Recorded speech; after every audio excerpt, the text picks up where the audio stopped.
الواحد۔ الواحد یہ اللہ سبحانہ و تعالیٰ کا نام ہے جو قرآن مجید میں کئی جگہ پر مذکور ہے۔ سورہ بقرہ آیت نمبر 163، سورہ یوسف آیت نمبر 39 اور سورہ صاد آیت نمبر 65۔ اللہ سبحانہ و تعالیٰ کہتا ہے سورہ یوسف آیت نمبر 39 میں، یوسف علیہ السلام نے اپنے جیل کے ساتھیوں سے کہا ارباب متفرقون خیر ام اللہ الواحد القہار، کہا کہ مختلف جو بنائے ہوئے رب ہیں وہ بہتر ہیں یا ایک اکیلا اللہ جو قہار ہے۔ ناظرین اکرام، واحد کا معنی ہوتا ہے ایک، اکیلا، اور اسی طرح جو گزر چکا پہلے ایپیسوڈ میں احد، واحد اور احد، اکیلا، تنہا، یکتا، یہ اس کے معنی ہوتے ہیں، اکیلا، تنہا اور یکتا۔ اللہ سبحانہ و تعالیٰ کے لیے قرآن میں کئی جگہ پر اس کا ذکر آیا ہے، خاص طور پر شرک کو رد کرنے کے لیے اور توحید کو ثابت کرنے کے لیے اس نام کا تکرار کیا گیا ہے کہ اللہ تبارک و تعالیٰ جب ہم مانتے ہیں کہ اکیلا ہے تو کیا اللہ تبارک و تعالیٰ صرف ذات میں اکیلا ہے؟ نہیں، اللہ تبارک و تعالیٰ اپنی ذات میں اکیلا ہے، بالکل، اس میں کوئی شبہ نہیں کہ وہ اکیلا ہے، اس کے اولاد نہیں، اس کے ماں باپ نہیں۔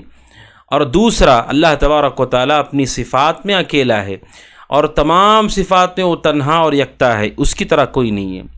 نمبر 3، اللہ تبارک و تعالیٰ اپنی عظمت کے اندر اکیلا ہے، اپنے جلال کے اندر اکیلا اور تنہا ہے۔ اور نمبر 4، اللہ تبارک و تعالیٰ اپنے افعال کے اندر اکیلا ہے، کوئی اس کا شریک نہیں ہے۔ اسی لیے قرآن کریم بار بار اسے ذکر کرتا ہے، اللہ تبارک و تعالیٰ کی طرف دعوت دی جاتی، بلکہ تمام رسولوں کی دعوت کا خلاصہ کیا ہے؟ سورہ انبیاء آیت 108 میں اللہ تعالیٰ کہتا ہے قل، اے نبی آپ کہی، انما یوحا الی انما الہکم الہ واحد، آپ کہہ دیجئے میری طرف وحی کی جاتی ہے کہ تمہارا جو معبود ہے وہ اکیلا تنہا معبود ہے، الہ واحد، فہل انتم مسلمون، کیا تم مسلمان ہو، کیا تم تسلیم کرتے ہو؟ تو قرآن کریم اس کو ذکر کرتا ہے۔ اللہ تبارک و تعالیٰ کو ایک ماننا، تنہا ماننا، اس کے کیا تقاضے ناظرین اکرام؟ اس کے چند تقاضے ہیں۔ سب سے پہلا تقاضا یہ ہے، جب آپ یہ مان رہے ہیں کہ اللہ تعالیٰ اکیلا ہے، تنہا ہے، تو آپ کو یہ ماننا ہوگا کہ اللہ تبارک و تعالیٰ کے برابر کوئی مخلوق کسی بھی چیز میں نہیں ہے۔ یعنی لوگ کیا کہتے ہیں کہ ہم جب کسی قبر کو سجدہ کرتے ہیں یا ولی کو پکارتے ہیں، لوگ کہتے ہیں کہ ہم انہیں اللہ نہیں مان رہے ہیں۔ اللہ کو جب آپ اکیلا مانتے ہیں تو کسی ایک صفت میں بھی آپ اللہ کی طرح کسی کو نہیں مان سکتے۔ اگر کوئی مانتا ہے تو یہ شرک ہے۔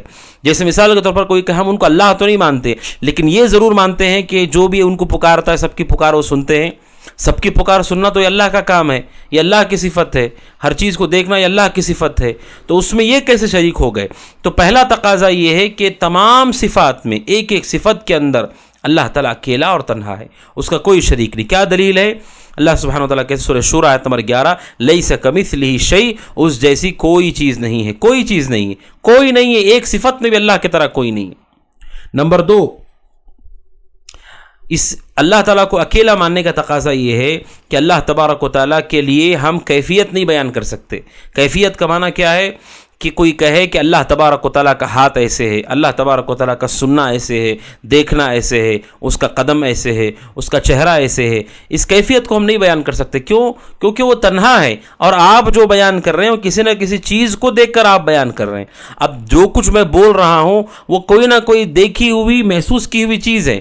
انسانوں کو ہم نے دیکھا، وہی چہرے ہمارے ذہنوں میں ہیں، اور ہم کہیں اللہ کا چہرہ بھی ویسے ہی ہے، تو آپ تو کسی چیز کو دیکھ کر کے بول رہے ہیں، لہٰذا اللہ کے لیے کیفیت کو نہیں بیان۔ جب آپ کہہ رہے ہیں اللہ اکیلا ہے، تنہا ہے، تو اس جیسی کوئی چیز نہیں ہے، لہٰذا اس کی کیفیت نہیں بیان کر سکتے۔ نمبر 3، اللہ تبارک و تعالیٰ کے لیے جب ہم کہتے ہیں وہ اکیلا ہے تو یہ ماننا ضروری ہے کہ اللہ تبارک و تعالیٰ تمام عیبوں سے پاک ہے، اس میں کوئی بھی عیب نہیں ہے، وہ تنہا۔ اس لیے کہ اگر آپ کہتے ہیں کہ نہیں اس کے اندر نعوذ باللہ کوئی کمی ہے، تو کمی تو انسانوں میں بھی ہے، تو پھر وہ انسانوں کے ساتھ شریک ہو گیا۔ جب آپ کہتے ہیں کہ وہ اکیلا ہے اپنی ذات میں بھی اور صفات میں بھی، اگر آپ کہتے ہیں نہیں اس میں ایک بھی کمی نکل گئی، تو پھر کمی تو انسانوں میں ہوتی، پھر انسان اور وہ برابر ہے۔ لہٰذا اللہ تبارک و تعالیٰ کو ہر عیب سے پاک ماننا، کیونکہ جو عیب ہے وہ انسانوں کو لاحق ہوتے ہیں۔ رہی بات اللہ کی، تو وہ اکیلا تنہا ہے، پوری صفات کمال کے ساتھ، خوبیوں کے ساتھ، خوبصورتی کے ساتھ اللہ تبارک و تعالیٰ کی ذات ہے۔ اور اسی طرح سے اللہ کو اکیلا ماننے کا تقاضا یہ ہے کہ ہم اللہ تبارک و تعالیٰ کو اس کی ذات میں کہ وہ تنہا ہے، ایک ہے، اور اس کی صفات میں، اس کی خوبیوں میں اور اس کے کاموں میں یہ معنی دل کی گہرائی سے، اور ناظرین اکرام اسے کہا جاتا ہے التوحید العلمی، التوحید العلمی۔ سلف صالحین سے یہ تینوں قسمیں منقول ہیں جو مشہور ہیں، توحید ربوبیت، الوہیت، اسماء و صفات۔ وہیں پر توحید کی دو قسمیں بھی معروف ہیں جو سلف سے منقول ہیں، یعنی بعض سلف ایسے ہیں جنہوں نے توحید کی صرف دو قسمیں کی ہیں، ایک ہے التوحید العلمی اور دوسرا ہے التوحید العملی۔ التوحید العلمی کا معنی ہے کہ عقیدے اور علم کے اعتبار سے اللہ کو ایک ماننا، ربوبیت میں ایک مانیے کیونکہ یہ علم ہے، اللہ کو اس کے ناموں میں ایک مانیے یہ علم ہے، اس کے صفات میں ایک مانیے یہ علم ہے، تو اسے کہتے ہیں توحید العلمی۔ اللہ کو ایک ماننے کا تقاضا ہے کہ آپ اس کے تمام صفات میں اسے ایک مانیے، اور دوسرا تقاضا ہے آخری کہ اللہ تبارک و تعالیٰ کو اس کی ہم جب عبادت کرتے ہیں تو عبادت میں بھی ہم اس کو اکیلا مانیں، اسے کہا جاتا ہے توحید العملی، عملی توحید، کہ جب ہماری عبادت کی باری آئے تو ہم اللہ تبارک و تعالیٰ کو ایک جانیں۔ تو ناظرین اکرام یہ نام اللہ تبارک و تعالیٰ کا نام الواحد جو 18واں نام ہے۔